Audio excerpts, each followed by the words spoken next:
Hello दोस्तों, welcome to my YouTube channel. अगर आप इस ड्रामा के पिछले पार्ट को नहीं देखे तो जरूर उसको भी देख लीजिएगा। तो चलिए बिना किसी देरी के वीडियो को स्टार्ट करते हैं। तो गोंग यूनबी के हाथ पकड़ के ले जाने लगते हैं और लैन भी यूनबी का हाथ पकड़ लेता है। तो गोंग यूनबी को वहाँ से चलने के लिए कहता है, लेकिन यूनबी कहती है अभी वो टाइम आ गया है कि जब मुझे लैन को सभी सच बताना पड़ेगा। और ये सुन के गोंग उसकी हाथ छोड़ देता है। उसके बाद यूनबी लैन को सभी सच बता देती है और उससे माफी मांगती है झूठ बोलने के लिए। तो लैन कहता है, मुझे अभी तक विश्वास ही नहीं हो रहा है कि मेरे साथ ऐसा हो गया है। और फिर वो उससे थोड़ा सा टाइम मांगता है। नेक्स्ट डे क्लास में उस न्यू टीचर के साथ बहुत सारे स्टूडेंट फ्लर्ट करते हैं और ये बात मिस्टर किम को पसंद नहीं आता है। और इस न्यू टीचर को अभी भी लगता है कि ये बच्चे बहुत ज्यादा इनोसेंट है। तो लैन उस दिन स्कूल नहीं आया था और इस वजह से यूनबी बहुत ज्यादा सैड होती है। तो सोइंग उसे कहती है, क्या तुमने देखा कि लैन आज स्कूल नहीं आया? आफ्टर ऑल वो भी तो एक इंसान ही है। उसके लिए तो ये बात बहुत शॉकिंग है।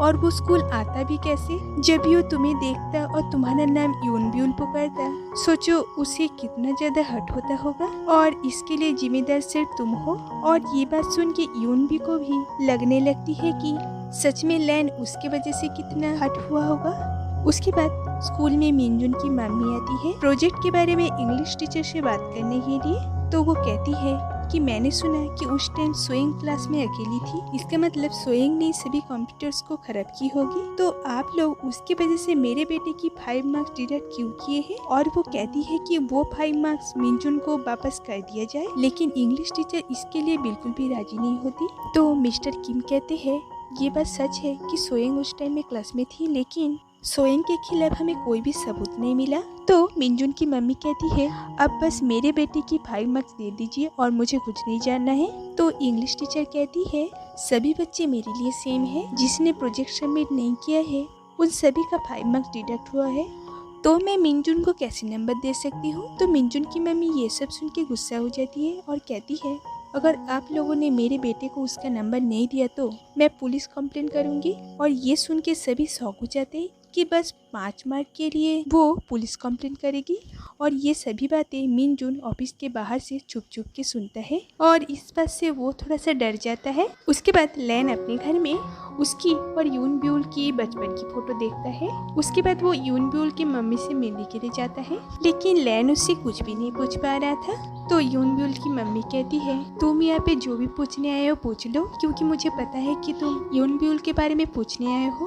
और फिर वो उसे सारी बातें बताती है कि कैसे यूनबी ऑर्फनेज में रहती थी, उस स्कूल में उसे कितना बुली किया जाता था और सुसाइड वाली बात। उसके बाद वो कहती है, तुम मुझे थोड़ा सा टाइम दो, मैं उसका स्कूल ट्रांसफर कर दूंगी। और ये बात सुन के लैन को उतना अच्छा नहीं लगता। इधर स्कूल में यूनबी थोड़ा सा सैड थी, इसलिए उसने लंच नहीं की थी। और ये बात गोंग नोटिस करता है, तो वो इन दोनों के लिए खाना ऑर्डर करता है। तो यूनबी उससे सॉरी कहती है।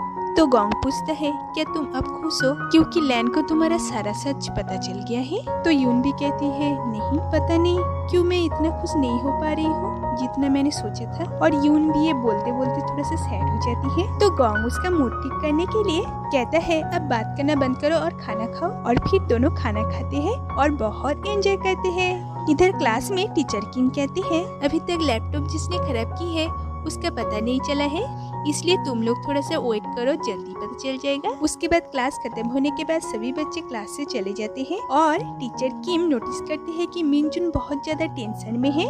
उसके क्लास से जाने के बाद वो जब उसकी कॉपी चेक करता है, देखता है कि उसने टेंशन में कॉपी में कुछ ऐसा किया। तो वो मिनजुन को ऑफिस में बुलाता है बातचीत करने के लिए। तो मिस्टर किम कहते हैं, मैं कल एक स्टोर में गया था इन 3 खराब लैपटॉप को लेके, जिसमें से एक लैपटॉप टूट गया था और 2 इंटेंशनली खराब किया गया था।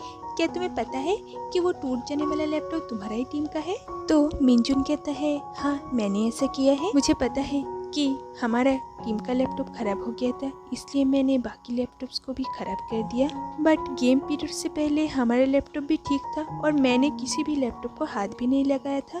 अगर ये बात मैंने सबको पहले बताता तो पता नहीं मेरे साथ क्या होता। तो ये सुन के टीचर कहता है, मिनजुन, जब कोई झूठ बोलता है बहुत सारी चीजों को फिक्स करना बहुत मुश्किल हो जाता है और फिर उसे बहुत सारी चीजों को खोना पड़ता है। तुम ये सब चीजें इग्नोर किया क्योंकि तुम डर गए थे। क्योंकि हमेशा एक बात याद रखना कि पास्ट को कभी चेंज नहीं किया जा सकता और मैं आशा करता हूँ कि आगे से तुम ऐसा नहीं करोगे। और मिनजुन को भी समझ में आ गया था कि उसने कितनी बड़ी गलती की। और इधर संजू ऑडिशन देने के लिए जाता है। पहले तो जजेस इतना इंटरेस्ट नहीं था उसकी ऑडिशन लेने के लिए, लेकिन जब वो एक बहुत अच्छा डांस और सिंगिंग करती है और फिर उसके बाद जब बहुत अच्छा एक्टिंग करके दिखाती है, जजेस उसकी परफॉर्मेंस से इम्प्रेस हो जाता है और उसे अप्रिशिएट भी करता है।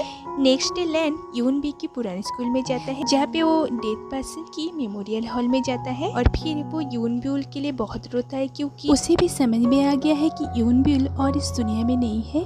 और वहाँ पे लैन के ठीक आने से पहले वहाँ पे यून भी आई थी, तो वो बाहर जा ही रही थी कि तभी वहाँ पे उसे कुछ ऑर्फनेज के बच्चे दिखते हैं, तो वो उन्हें देख के छुप जाती है। वो बच्चे यून बी के बारे में बात कर रही थी क्योंकि यून बी को वो लोग बहुत मिस कर रहे थे और ये सब सुन के यून बी बहुत ज्यादा इमोशनल हो जाती है और ये सभी चीजें लैन ऊपर से देखता है, लेकिन फिर भी वो यून बी के पास नहीं जाता। उसके बाद बस के विंडो के थ्रू दोनों एक दूसरे को देख लेते हैं और इधर मिनजुन के मम्मी को टीचर किम के थ्रू पता चलती है कि मिनजुन ने ही बाकी लैपटॉपों को खराब किया है और उन्हें पुलिस कंप्लेंट वापस लेने के लिए कहता है और मिनजुन की मम्मी इस काम के लिए एग्री कर जाती है। उसके बाद घर में मिनजुन की मम्मी मिनजुन से पूछती है कि क्या उसने सारे लैपटॉप को खराब किया है, लेकिन मिनजुन कुछ भी नहीं कहता। तो उसकी मम्मी समझ जाती है कि मिनजुन ने सारा काम किया है। उसके बाद वो उसे एक स्लैप मारती है और कहती है उनके पास तुम्हारे अगेंस्ट कोई भी प्रूफ नहीं है, इसलिए अच्छा होगा कि तुम अपना मुंह बंद रखो। नेक्स्ट डे स्कूल में यून भी बीमार हो जाती है, लेकिन ये सब देख के भी लैन उसके पास नहीं आता।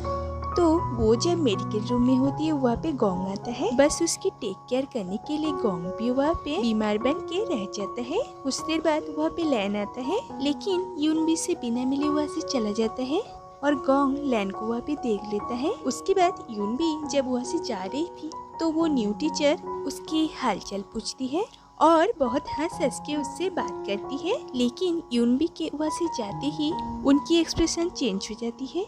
उसके बाद ये टीचर बाहर जाती है और सुइन की मम्मी से मिलती है जिन्हें ये मॉम कह के पुकारती है और यहाँ पे हमें पता चलता है कि ये लड़की सुइन की बड़ी बहन है और इसकी नाम है मिनियोंग। और इधर मिनजुन बहुत गिल्टी फील करते उसने जो किया है, तो रात में गोंग और यून भी स्कूल के टेरिस में जाती है और वहाँ पे गोंग उसके असली नाम यून बी से उसको पुकारता है। इतने दिनों बाद अपने नाम सुन के यून बी को अच्छा लगता है, तो वो गोंग को थैंक्स कहती है। तो गोंग कहता है मुझे फर्क नहीं पड़ता कि तुम यून बी हो कि यून ब्यूल, लेकिन अब जब तुम मेरे साथ हो तुम अभी जो चाहे वो कर सकते हो। ये सुन के यून बी को बहुत अच्छा लगता है। उसके बाद वो दोनों वहाँ पे कुछ टाइम खड़े रहते हैं। नेक्स्ट डे लैन स्विमिंग कंपटीशन के लिए वहाँ से जाने ही वाला होता है कि तभी वहाँ पे सोएंग आ जाती है और कहती है कि तुम मुझे एक बार थैंक्स भी नहीं कहोगे कि मेरे वजह से तुम्हें सारा सच पता चल पाया है कि कैसे तुम एक रैंडम लड़की को यून ब्यूल जैसे ट्रीट कर रहे थे। लैन को तो यून बी के पास्ट के बारे में सब कुछ पता था, इसलिए वो कहता है मैंने सुना तुम्हारे वजह से उसको आज ये सब करना पड़ रहा है, तुम ये सब करना बंद कर दो क्योंकि इससे ना तुम बहुत ब्यूटीफुल लगते हो। इधर स्कूल में टीचर किम को एक आर्टिकल मिलता है जिसमें सोएंग कैसे अपने पुराने स्कूल में बुली करती थी उसके बारे में लिखा था। पूरे स्कूल को भी ये बात पता चल गया था और सभी बच्चे सोएंग के बारे में बुरा बुरा कहने लगता है और इस बार संजू भी उसके साथ नहीं देती। और ये सब देख के गोंग यून भी से पूछता है क्या ये न्यूज तुमने स्प्रेड किया है? अगर ये बात सबके सामने आई तो तुम्हें भी तो इस स्कूल से ट्रांसफर लेना पड़ेगा।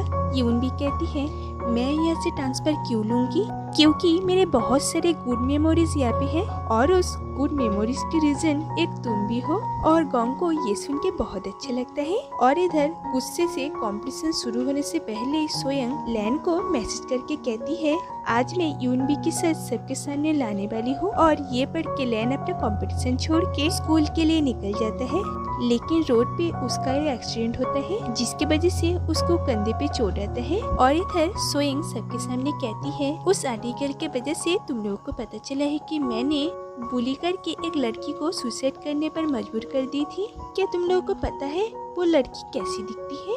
फिर वो अपना फोन दिखाती है उस लड़की की पिक्चर दिखाने के लिए, और वो दिखाने ही वाली होती है कि तभी वहाँ पे लैन आ जाता है।